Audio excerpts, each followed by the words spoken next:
June 10, 1944, in a hastily established tactical headquarters deep within the freshly secured hedgerows of Normandy, General Dwight D. Eisenhower took a moment to reflect on the immense engineering challenge they had just surmounted. He wasn't thinking about the massed columns of Sherman tanks or the overwhelming air superiority of the P-51 Mustang. He was thinking small, thinking about the thousands of wooden boats that had scraped against the sand just 4 days earlier. The Supreme Commander would later offer a truly remarkable assessment of the man who built those essential craft, stating simply that Andrew Higgins was the man who won the war for us. That statement, delivered by the architect of the Allied invasion, was not hyperbole. It was a cold, calculated truth about the impossibility of successfully invading Hitler's fortress Europe without a radical, utterly non-standard design that bypassed centuries of traditional naval wisdom. For years leading up to the war, naval planners had wrestled with a devastatingly simple problem. How do you get men, supplies, and vehicles off a large ship and onto an enemy beach quickly, safely, and in sufficient numbers to sustain a fight? The traditional answer ships, cutters, or motorized lifeboats was hopelessly inadequate. They were slow, couldn't handle rough seas well, and, critically, they forced soldiers to wade ashore, exposing them to enemy fire while ruining essential communications equipment and weapons. The great warships of the day were designed to fight on the ocean, not transition troops onto the land.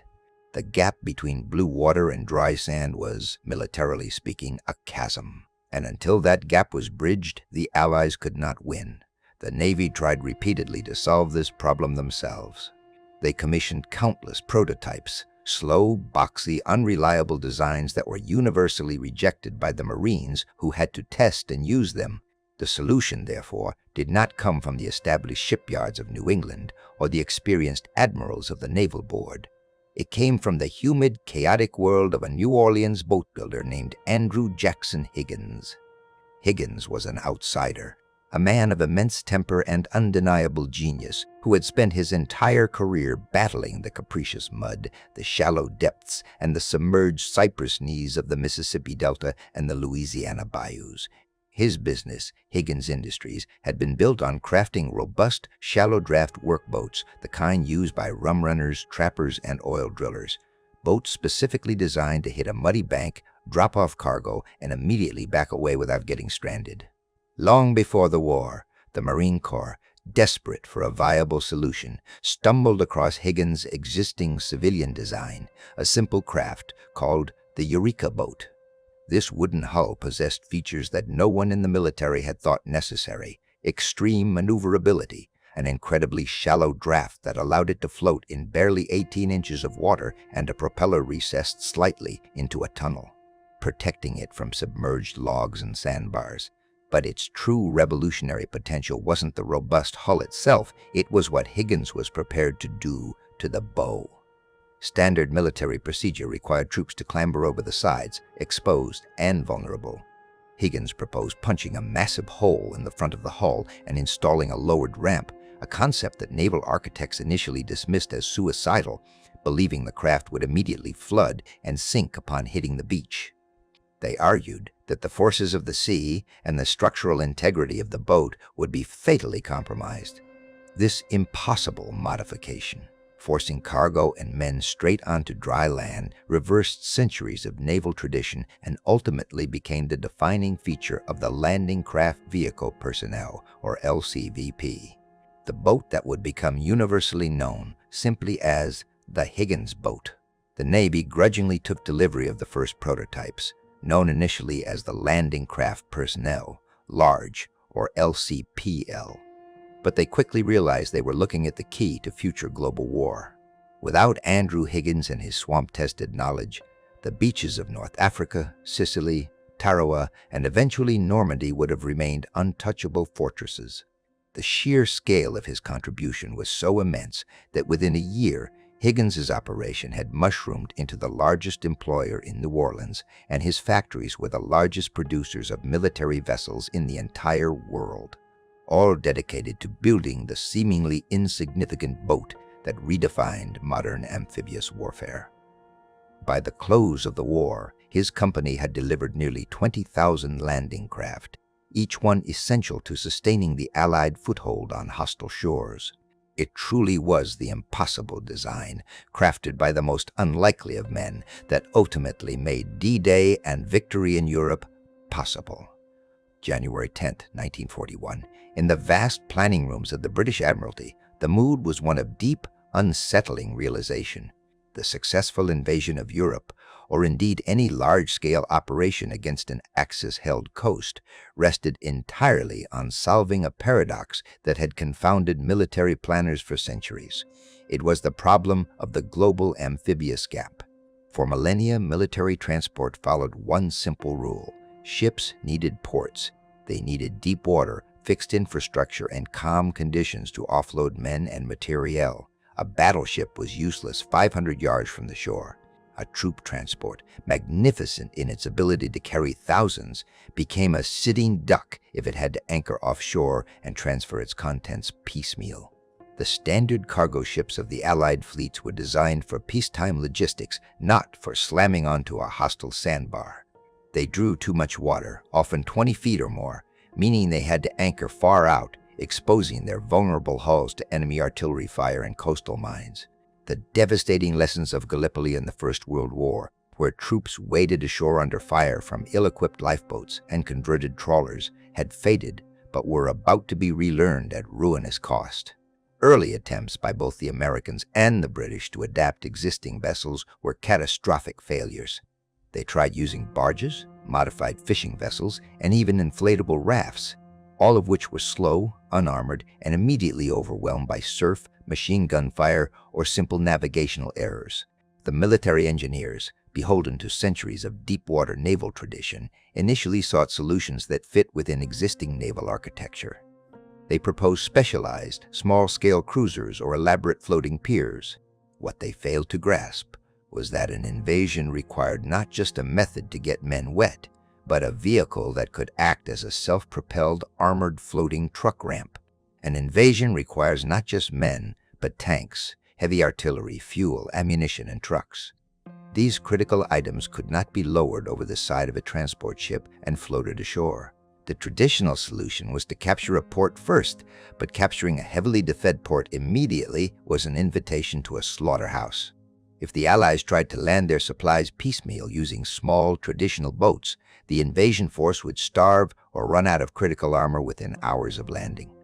The war planners faced a horrific logistical equation. How do you move millions of pounds of equipment from a secure deep-water harbor hundreds of miles away through a gauntlet of U-boats and enemy aircraft, anchor it safely offshore, and then move it? The final fatal 500 yards onto the beach, all while under direct hostile fire without sinking the vessel or delaying the operation for necessary dredging. They needed a vehicle that was flat-bottomed, minimizing draft to mere feet, robust enough to withstand repeated beachings, quick enough to evade torpedo boats and Coast Guard patrols, and critically, possessed the structural integrity and stability to deliver a fully loaded 2.5-ton truck directly onto the dry sand retract without assistance and return for another load immediately. This was a vehicle unlike any design before. It was a vehicle born not from naval tradition but from the demands of shallow-water commercial logging and fishing. A vehicle that the great navies of the world had completely overlooked until the most unlikely of civilian boat builders, down in the bayous of Louisiana, showed them how to truly conquer the shore. January 29, 1926, the docks of New Orleans were choked with river traffic and the smell of molasses, an environment profoundly unlike the open, dusty plains of Nebraska where Andrew Jackson Higgins had spent his childhood. Born in Columbus, Nebraska in 1886, Higgins carried with him the restless energy of the frontier, a quality that led him to drop out of school, try his hand at various ventures, including working as a boxing promoter, and finally, seek his fortune in the Deep South. He was an engineer by instinct, a builder by trade, and a salesman by sheer force of personality. The reason for his migration south was simple: timber. The vast, untapped forests of the Louisiana and Mississippi bayous were a gold mine, but accessing them required specialized equipment. The standard boats of the era, designed for deep water or open rivers, were useless in the mud-laden, snag-infested shallows that Higgins needed to navigate to haul out mahogany, cypress, and other hardwoods. He quickly realized that to succeed in the lumber business, he first had to succeed in the boat business. And so Higgins, the self-taught marine architect, shifted his focus entirely, founding Higgins Industries, Inc. His factory was a hive of chaotic efficiency, driven by Higgins's volcanic temper and demanding, unrelenting pace. He was famous, or infamous, for his ability to work his employees around the clock, fueled by coffee and sheer ambition. But the boats he produced were undeniably effective. He experimented constantly, trying to solve the core problem of shallow draft combined with propeller protection. His breakthrough came with the design of the Eureka boat. This was a commercial logging craft, featuring a specialized recessed propeller tunnel and a uniquely sloped bow that curved sharply upward. This configuration allowed the boat to run directly onto a riverbank or soft beach, protect its drivetrain, and perhaps most importantly, reverse itself off the shore without snagging or damaging the crucial mechanics below the waterline. It was built for resilience and speed in water barely knee-deep. For years, the Eureka boat served the logging, oil, and fishing industries of the Gulf Coast, remaining entirely unnoticed by the great naval powers of the world, who remained fixated on traditional hulls and deep-water combat vessels. But as the 1930s drew to a close and the shadow of global war lengthened, military thinkers began to grasp a terrifying reality. The next major conflict would demand amphibious assaults on a scale never before imagined. They knew they needed to land men and materiel across hostile beaches, but they possessed no craft capable of safely delivering heavy armor and hundreds of infantrymen directly onto the sand. The U.S. Navy and the Marine Corps experimented with various designs, pouring millions into prototypes, all of which failed miserably. The standard Navy tours either grounded too far out, leaving troops stranded in deep water, or, when they managed to reach the shore, their designs made them incapable of extracting themselves efficiently under fire. The need was desperate, yet the solution remained elusive, locked away in the highly specialized knowledge of shallow water commercial boating. In 1938, as the clouds of war gathered over Europe, the Marine Corps Transportation Board published a crucial requirement for a new landing boat, a small, armored utility craft capable of carrying 36 men. Higgins, ever the opportunist, caught wind of the Navy's distress. He knew instantly that his commercial Eureka boat, with a few modifications, was precisely what the military was seeking.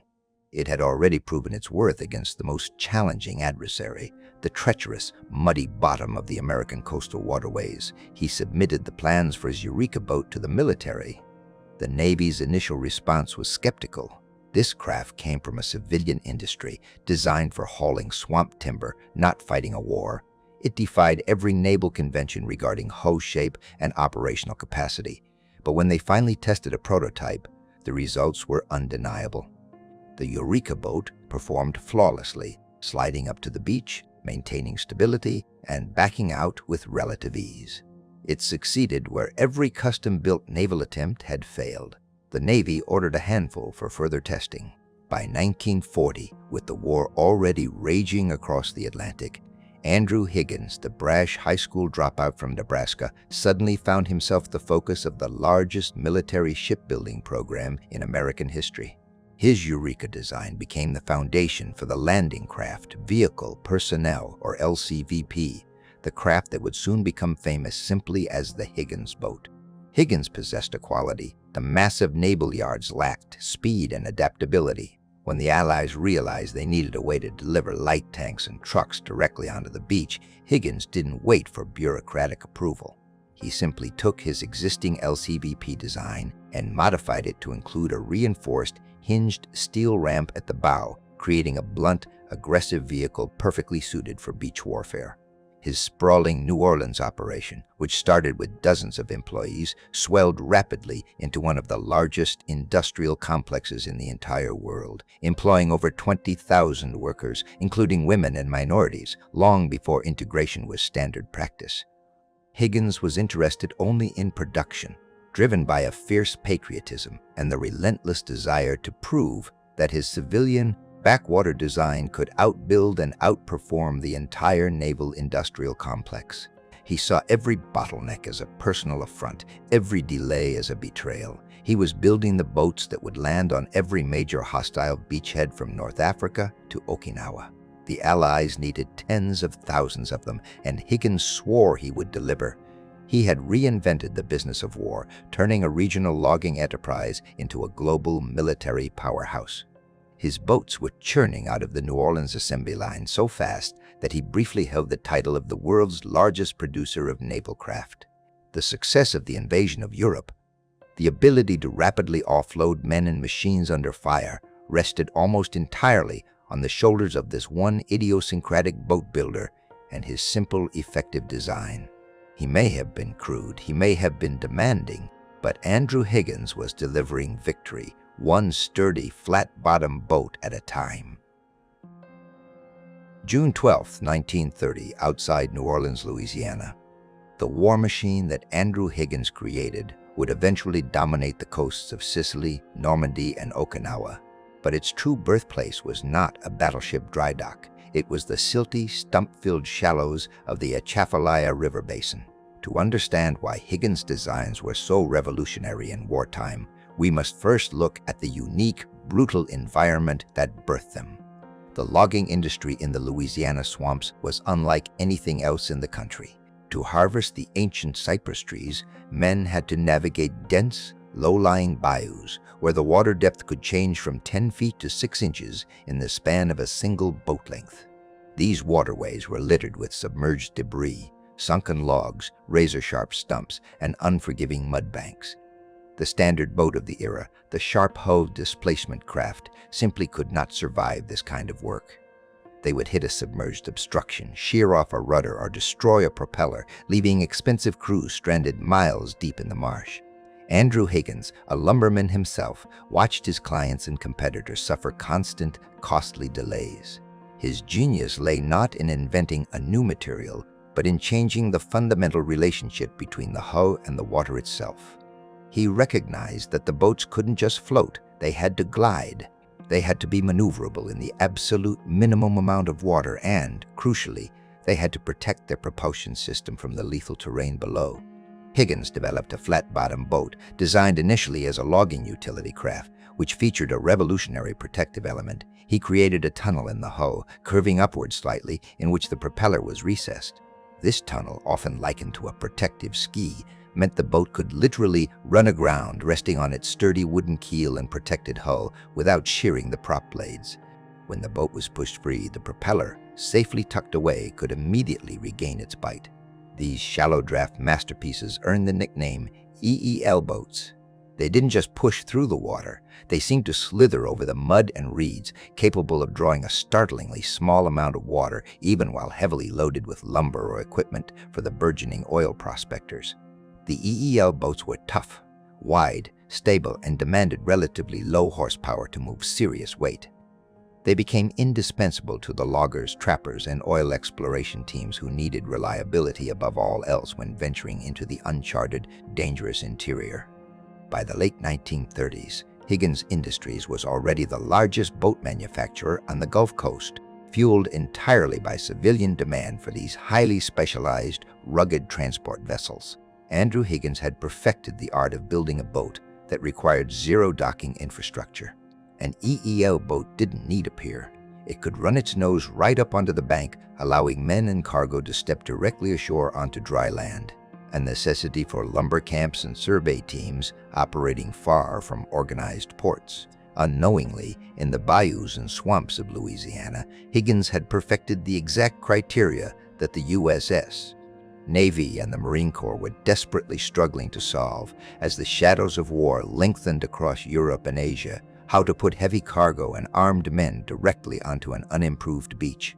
The challenges of the cypress swamp, the hidden stumps, the sudden shallows, the need for immediate discharge were practically identical to the challenges of a defed foreign coast. The Navy had experimented with various prototypes, finding them all too slow, too prone to mechanical failure when approaching land, or too difficult to unload. They needed a boat that was not just seaworthy but beachworthy. And they found their solution not in a Navy design studio, but in the shop drawings of the man who had spent 2 decades catering to the needs of the Gulf Coast trapper and the cypress harvester.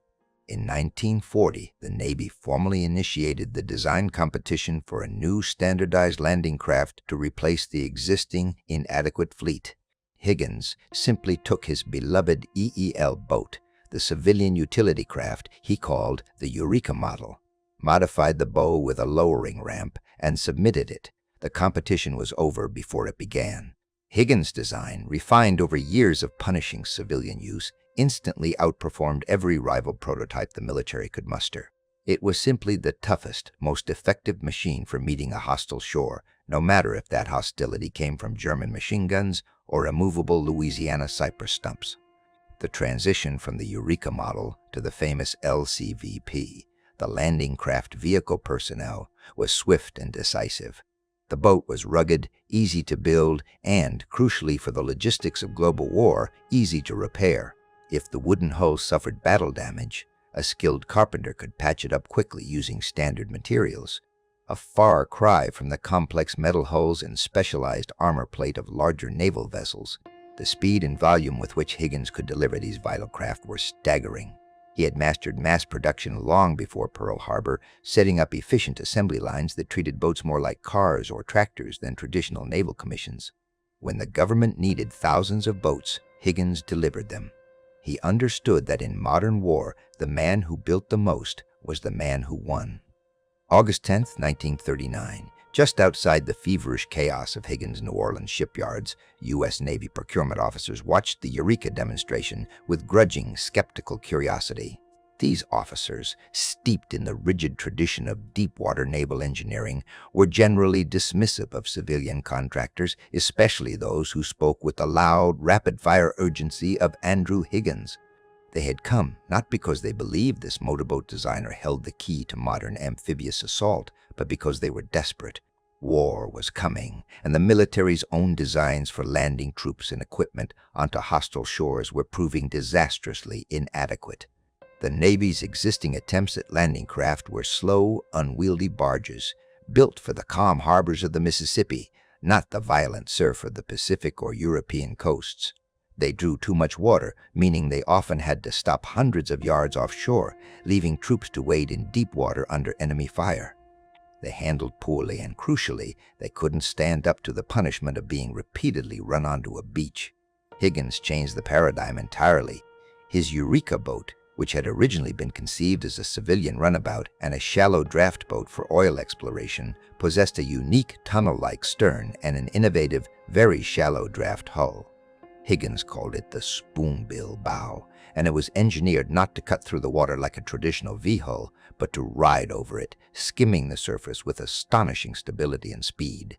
During the demonstration, Higgins personally took the wheel, driving the prototype boat straight onto a sandy embankment at full throttle.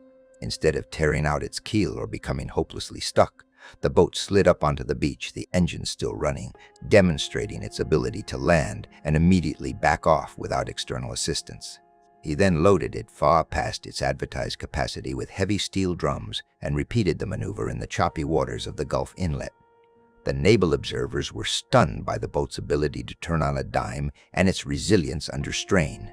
Higgins had solved the central problem of amphibious warfare: how to get men and machines from ship to shore, quickly, reliably, and without bogging down. His design provided a stable platform for machine guns, yet was nimble enough to avoid concentrated enemy fire. Most importantly, it delivered its cargo directly onto dry land and reversed just as easily. This specific demonstration was the moment the U.S. Navy reluctantly acknowledged that the future of naval landings lay not with their own commissioned engineers, but with the boisterous, cigar-chomping boat builder from Louisiana. They quickly understood that the Eureka hull form was the essential blueprint they needed. However, the existing design still lacked one vital component for military use: a truly efficient way to unload large equipment like heavy artillery and tanks. Higgins, seeing the wheels turning in the minds of the officers, had already anticipated this demand. He knew that infantry alone couldn't win beachheads. Armor and transport were required. He went back to his massive drawing boards and adapted the Eureka to military specifications, incorporating a simple yet utterly transformative feature. He cut the bow off and replaced it with a dropping ramp. This modification birthed what would become known initially as the tank lighter. The direct predecessor of the immortal landing craft, vehicle, personnel, or LCVP, the true workhorse of every Allied invasion from North Africa to Okinawa. The Navy, initially hesitant, placed its first formal order for the Higgins boat in late 1939, but the real floodgates opened after the fall of France in 1940. With the specter of a global conflict looming, President Franklin D. Roosevelt recognized that if the Allies were to fight across oceans, they would need thousands of these boats. The standardized Navy designs that followed, designated initially as the LCP Landing Craft Personnel and later the LCVP, were fundamentally Andrew Higgins' Eureka hull, modified only to meet rigid military standardization rules and to incorporate that critical front ramp. It was a civilian design drafted for fishing and oil rigging, suddenly repurposed to deliver democracy onto hostile sand. Once the design was finalized, the scale of production became the next challenge. The government needed overwhelming volume, and here again, Higgins outperformed every established defense contractor. He did not build ships, he built boats, and he built them faster than anyone else on Earth. His complex of factories along the Industrial Canal in New Orleans was a model of wartime efficiency. He employed thousands of workers, including many women, African Americans, and elderly men, capitalizing on a workforce traditionally ignored by the heavily unionized, older shipbuilding corporations. He instituted a 2-shift, 6-day workweek, often sleeping on a cot in his own office. The demand became so immense that the Navy had to assign officers full-time to coordinate production simply to keep pace with Higgins' relentless output. By the peak of the war, Higgins Industries was producing a new landing craft every hour. December 14, 1943, inside the Bureau of Ships conference room in Washington, D.C., the air was thick with smoke and resentment. Andrew Jackson Higgins, the volatile self-made mogul from New Orleans, was often banned from the drafting rooms, yet he held control over the single most crucial vessel design of the conflict. The established shipyards stayed. Traditional facilities in places like Brooklyn and Norfolk viewed his use of composite materials and mass production shortcuts as fundamentally amateurish. They were naval architects who revered the precise calculation of steel hulls. Higgins was a lumberman who built boats like fast, disposable tools. This culture clash was the defining bureaucratic hurdle of landing craft production. When the Navy finally issued contracts for thousands of additional LCVPs, they were distributed among dozens of smaller builders. But the established shipyards insisted on subtle modifications to the original Higgins design. The reasons were varied: union requirements for specific welding techniques, preference for steel over the revolutionary marine mahogany plywood Higgins used, or simply the ingrained institutional belief that anything devised by an outsider must be improved upon by the military's own engineers. Higgins saw these attempts not as quality control, but as outright sabotage of standardization. He understood that the genius of the LCVP was its simplicity and absolute interchangeability. If every craft hitting the beaches of Salerno or Normandy required unique parts or specialized training because the New York Navy Yard used a different rudder post than Higgins Industries, the entire logistics chain would collapse. He fought tooth and nail against every deviation, using his legary temper and his direct line to top admirals who respected his production numbers, if not his manners, to enforce uniformity. His argument was brutally simple and profoundly effective. The war would not be won by the most robust landing craft, but by the one that could be manufactured and replaced the fastest. He calculated that the cost of a standardized Higgins boat built by semi-skilled labor on an assembly line meant that even if the vessel lasted only a single trip across the channel, the efficiency gained in production outweighed the durability of a slow-built all-steel counterpart. The fight often culminated in heated confrontations where Higgins would accuse Bureau of Ships engineers of trying to lose the war through paperwork. He demanded that all licensed builders adhere precisely to his specifications, right down to the thickness of the coating and the placement of every bolt, threatening to halt his own output entirely if standardization was compromised. Slowly, reluctantly, the Navy capitulated. The sheer volume of Higgins's contribution gave him leverage no other civilian contractor possessed. The decision was formalized in late 1944. The thousands of boats built across the nation, from small shipyards in Michigan to converted factories in California, would utilize the exact, unmodified, standardized design provided by Higgins Industries.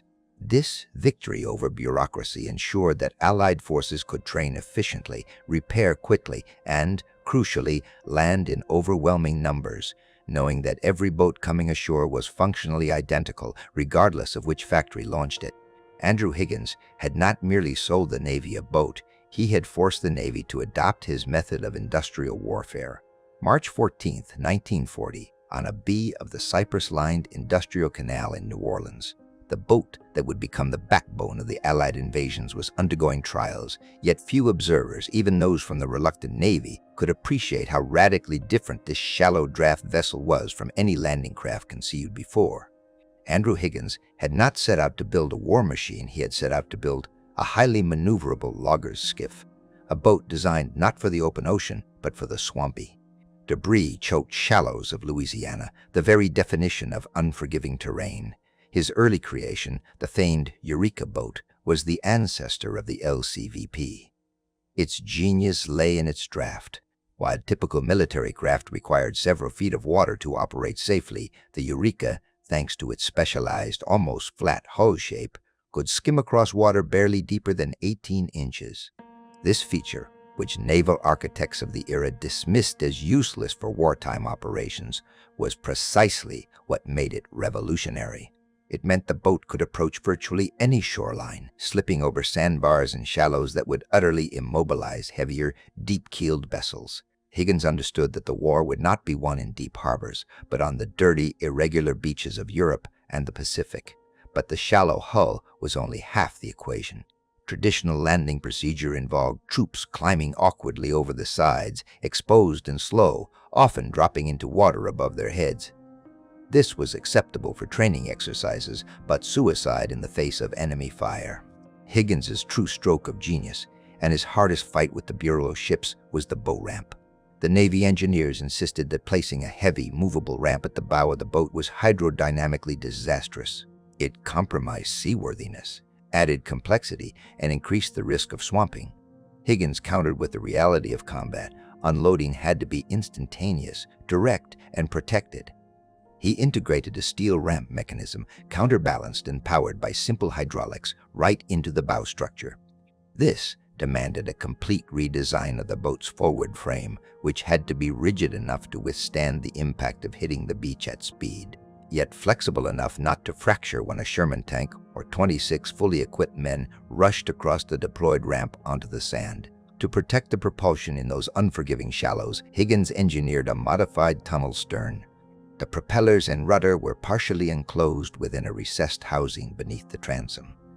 This innovation shielded them from floating debris, mud, and rocks, allowing the LCVP to operate where exposed screws would immediately foul or break. This combination of protected propulsion, shallow draft, and high maneuverability made the craft incredibly survivable even under heavy load. When Navy observers finally witnessed the Eureka's successor in a full-scale exercise, not merely approaching a concrete pier, but hitting a sandy bank, dropping its gate, and disgorging a full platoon in under 40 seconds, the bureaucratic arguments evaporated. This was not a slow ferry, this was an instant-access military bridge from the sea to the shore. The vessel was immediately redesignated the Landing Craft, Vehicle, Personnel, or LCVP, forever cementing its name in history simply as the Higgins boat. It was robust, built largely of readily available marine plywood and treated wood, which Higgins knew could be repaired with speed and simplicity in forward area machine shops, unlike complex steel hulls requiring specialized shipyard facilities. The speed of design coupled with the rugged simplicity of the structure created the essential platform for D-Day and countless other invasions, a platform that could deliver cargo, jeeps or troops directly onto dry land and then rapidly back away. Reversing the process with astonishing efficiency, it was the only way to ensure not only that the first wave survived, but that the subsequent waves arrived on schedule, unimpeded by immobilized wreckage on the beach. February 12, 1942, along the Industrial Canal in New Orleans, the transition began from a bespoke boatyard into a full-scale industrial complex, the likes of which Louisiana had never seen. Andrew Higgins understood the implications of the military contracts he held.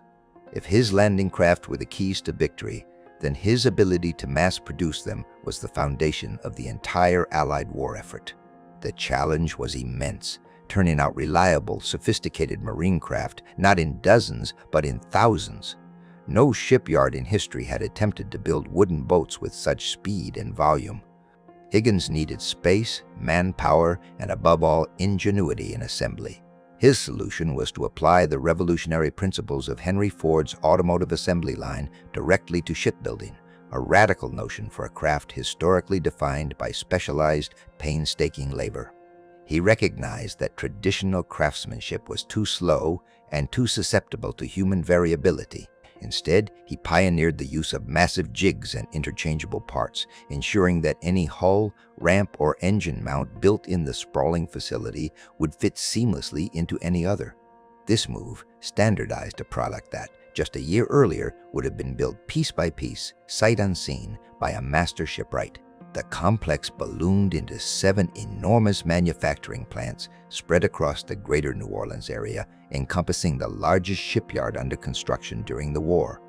Within months, the original 20-acre yard stretched to over 65 acres, eventually employing over 30,000 people. This staggering number represented a workforce that mirrored the diversity of America, bringing together people who had never been given a fair chance in the previous economy. Higgins employed thousands of women who became known as Higgins Belles, performing skilled tasks like welding and electrical work. He hired black workers and ensured they received equal pay for equal work, a policy that stood in sharp contrast to the rigid segregation common in the American South at the time. Higgins reportedly told his managers, "The only color that matters out here is olive drab." The industrial machinery built by Higgins was tuned for one goal: throughput. At its peak efficiency, the yard was producing landing craft faster than the German U-boat fleet could sink them. An average LCVP could be moved down the assembly line, fitted, painted, and ready for launch in less than 90 minutes. In just 4 years, Higgins Industries delivered more than 20,000 marine vehicles to the Allied forces, a vast armada ranging from the famous wooden LCVP to larger personnel transports, torpedo boats, and even vast cargo barges. This relentless, almost inhuman efficiency transformed not only the face of American industry, but the strategic calculus of the war itself. Military planners no longer had to limit their invasion scopes based on the slow pace of naval construction. They could rely on endless supply of the necessary vessels pouring out of the Louisiana swamplands, ready to cross the Atlantic or the Pacific. The output became a crucial, unassailable metric of Allied power, proving that America's ability to mobilize and manufacture was itself a decisive weapon, one far more overwhelming than any single bomb or battleship.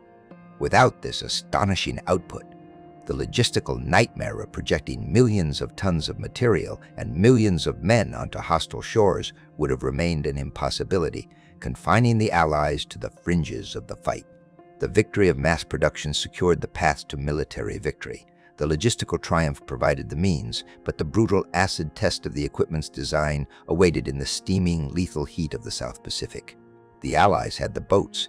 Now they had to prove they could float men and machines directly into the teeth of the enemy defenses. That proof began in the Solomon Islands. August 7, 1942, off the coasts of Guadalcanal and Tulagi, Operation Watchtower was underway, the first Allied offensive of the entire Pacific War, an attempt to seize a critical airfield construction site and halt the Japanese advance toward Australia.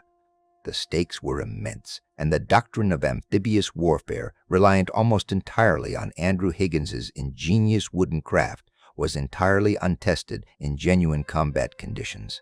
Hundreds of ships gathered off the iron-bound coasts, ships carrying the 1st Marine Division. When the call came to deploy, the great gray transports began disgorging their loads. The men scrambling down the cargo nets and into the bobbing green-painted boats were not entering specialized armored vehicles, but humble plywood and planking designed by a New Orleans boatman. The LCVP became the crucial hinge point between the relative safety of the ocean and the terror of the shore. Under the oppressive sun, engines roared, pushing the flat-bottomed craft through the short, steep chop of the anchorage. In these waters, the LCVP demonstrated its core genius, rugged reliability, and shallow draft.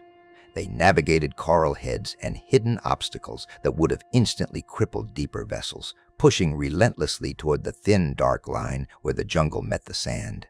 As the boats closed the distance, the ramps were already prepped. Unlike previous landing attempts in history where men had to clamber precariously over the side, exposing them fully to enemy fire, the Higgins boat provided relative cover until the final seconds. Then, with a jarring thud, the hull grounded. The steel ramp dropped forward and 18 to 36 armed men poured out simultaneously, charging directly onto the beach. This rapid deployment, completed in seconds rather than minutes, fundamentally changed the arithmetic of defensive response, shattering the Japanese expectation of a slow, disorganized beach landing. On Guadalcanal, the LCVP didn't just deliver troops, it became the connective tissue of the entire campaign. During the desperate first months, when the outcome of the fight hung in the balance, it was the Higgins boat that constantly ran the gauntlet. It brought gasoline and ammunition in through the surf, evacuated the wounded under darkness, and shuttled precious supplies between the beachhead and the offshore transports, which could not risk coming closer due to submarine threats. The flat, wide decks hauled artillery pieces, jeeps, and crucially, thousands of gallons of fresh water. The performance exceeded every expectation. Yes, they were vulnerable to direct fire, and many were lost to the fierce naval battles that plagued the Solomons. But their simplicity meant they could be repaired quickly, often right on the beach, and put immediately back into service. The speed of manufacture, which had seemed like merely a statistic months earlier, now translated into combat urence. For every boat destroyed by shellfire or swamped by the unpredictable surf, 5 more were already en route from the Gulf Coast factories. The Japanese garrisons defending the islands faced not just an invasion force, but a system of unrelenting, continuous logistical reinforcement delivered almost exclusively by this ubiquitous small craft. Guadalcanal proved that the LCVP was not just an auxiliary tool, but the essential machine that defined the operational limits of Allied power projection in the Pacific. It proved that Higgins had not merely designed a boat, he had designed a capacity to seize and hold hostile land.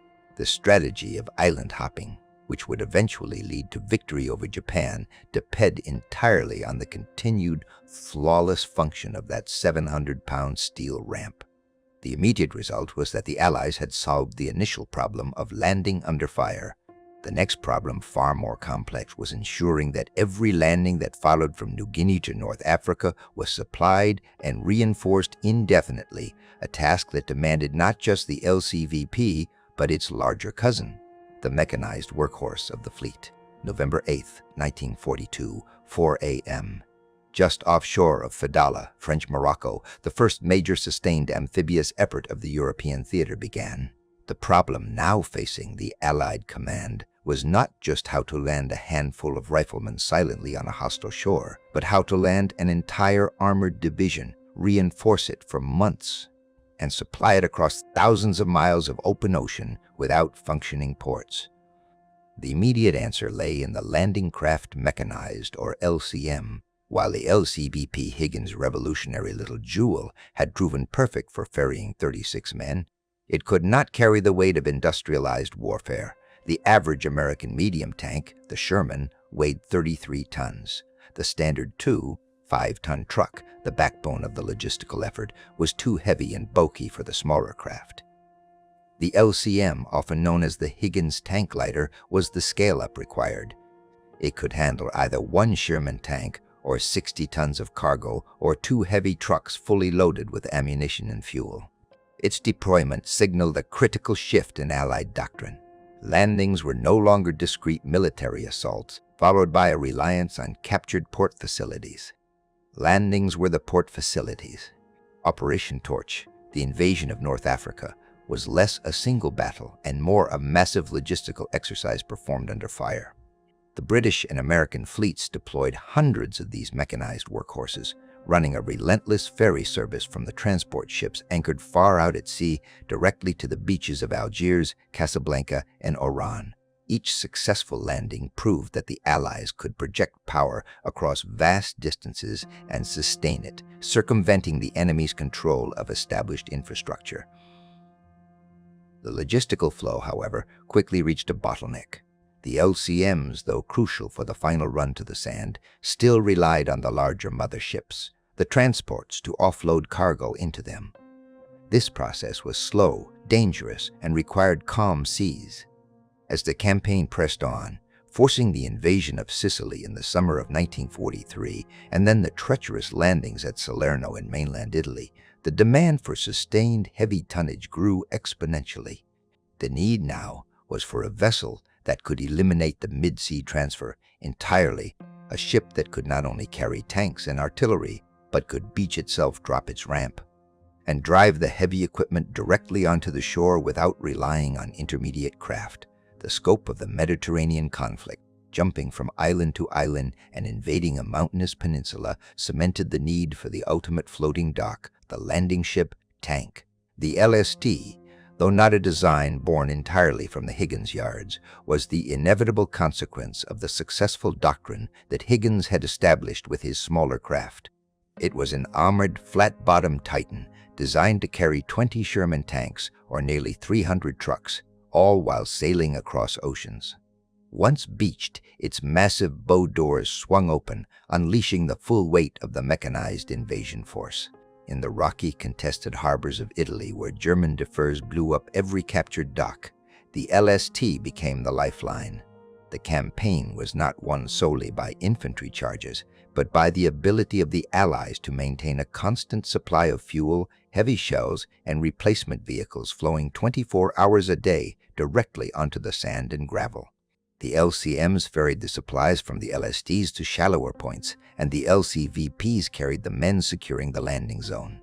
Together, the family of ramped, flat-bottomed craft transformed amphibious warfare from a tactical maneuver into a strategic, continent-sized operation.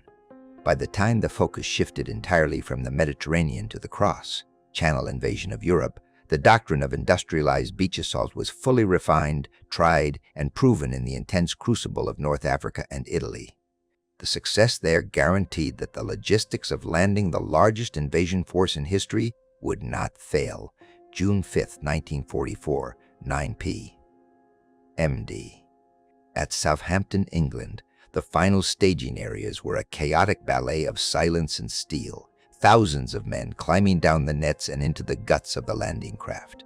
This was the moment where Andrew Higgins's brilliant, simple design moved from theoretical success to absolute necessity. Every single step of Operation Overlord, the biggest gamble of the war, depended on the successful movement of the first wave of infantry and armor from the troop transports to the shore under brutal enemy fire. And that movement was entrusted primarily to the landing craft vehicle personnel, or the beloved Higgins boat. While larger LCTs and LSTs carried the heavy tanks, it was the LCVP that carried the spearhead, the American GI and his gear. The channel crossing was nightmarish for these small craft. Designed for sheltered river work, they were now traversing choppy seas whipped up by an unseasonal gale. The flat-bottomed boats pitched and rolled violently, causing widespread seasickness among the packed troops, who were already weighed down by 70 pounds of equipment and the crushing knowledge of what lay ahead.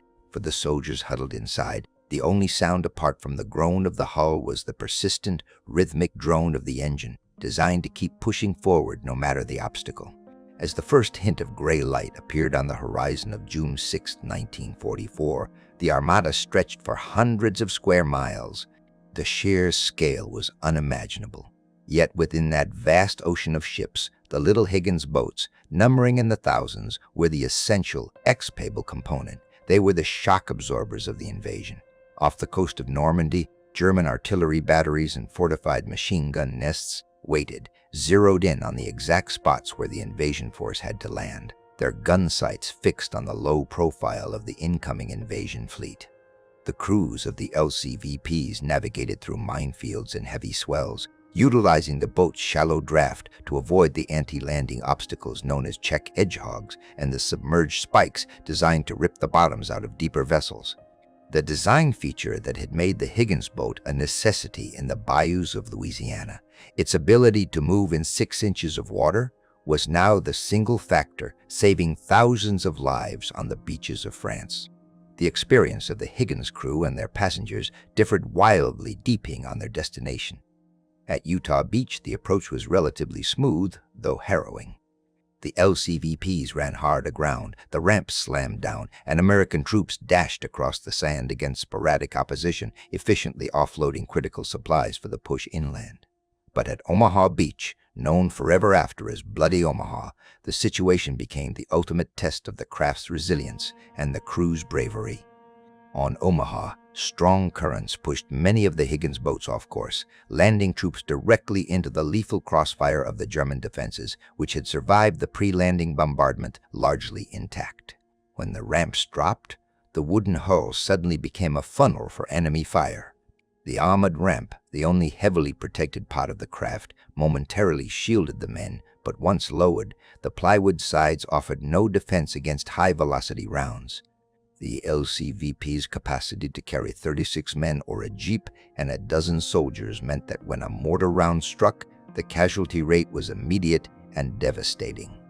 Troops often exited the LCVPs and immediately found themselves in water far deeper than anticipated, weighed down by gear and drowning before they even reached the first stretch of dry sand. Yet, even as many boats were hit by mortar fire and heavy machine guns, shattering the plywood hulls and killing the coxswains at the wheel, those that survived repeatedly returned to the churning waters of the channel. The doctrine of industrialized beach assault demanded continuous supply, and the Higgins boats, manned by Navy personnel often barely older than 19, fulfilled that demand. They delivered the engineers who blew the obstacles, the medics who tended the wounded, and the reserves who finally broke the German resistance. The operation relied on the fact that if a few boats were destroyed, dozens more would follow right behind them.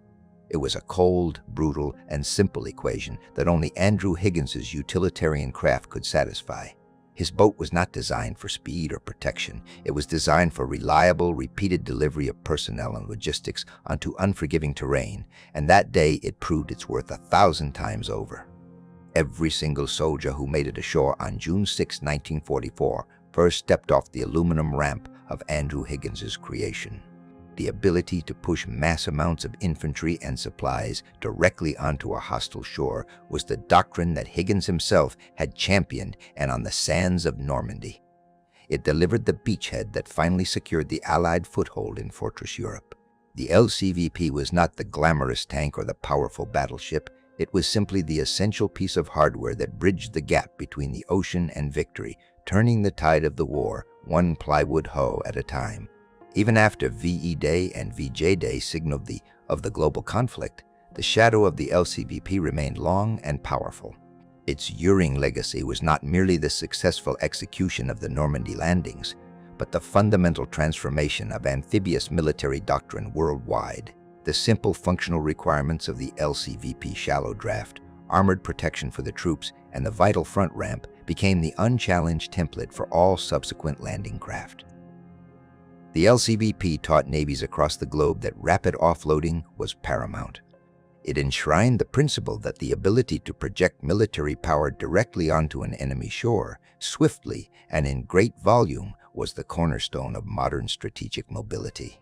Every major amphibious operation that followed, from the breakout landings at Incheon during the Korean War to the complex littoral assaults decades later, owes an architectural and operational debt to the design Higgins championed. Though technology advanced, replacing plywood hulls with aluminum and diesel engines with turbine jets powering massive air-cushioned vehicles, the core geometry remains. Modern landing craft, such as the massive landing craft utility units and the rapid landing craft air-cushioned vehicles that skim the water, are all conceptual descants of that 22-ton Higgins boat. They all share the ability to drive onto a beach and drop a ramp, eliminating the disastrous logistical bottleneck that plagued militaries for centuries. The scale of Higgins's achievement is staggering. His company built over 20,000 LCVPs alongside thousands of larger landing craft, patrol boats, and torpedo boats. It was a massive industry of evil, spurred by the vision of one civilian innovator who fought relentlessly against the staid bureaucracy of the Navy Department. Andrew Higgins proved that sometimes the necessary tool for global victory is not developed in a classified military laboratory, but born in a dusty shipyard by a man who simply understood how water, wood, and speed interacted. Higgins himself received immense praise, but found himself quickly eclipsed by the coming peace, his shipyard contracting as the demands of war production ceased. Yet, his place in history was already cemented by the men who used his craft. When General Dwight D. Eisenhower was asked to identify the individual most instrumental in winning the war for the Allies, he famously named Andrew Jackson Higgins. The LCVP, ugly, loud, and often disposable, was more than just a boat. It was the ultimate tool of maneuver warfare, delivering the decisive edge at the decisive moment. It allowed the Allies to move where they could not be stopped, turning the terrifying chasm between sea and shore into a viable bridge toward victory. Its simple, robust design democratized the beachhead, ensuring that logistics did not defeat strategy, and in doing so, it became the craft that truly changed the course of modern warfare forever.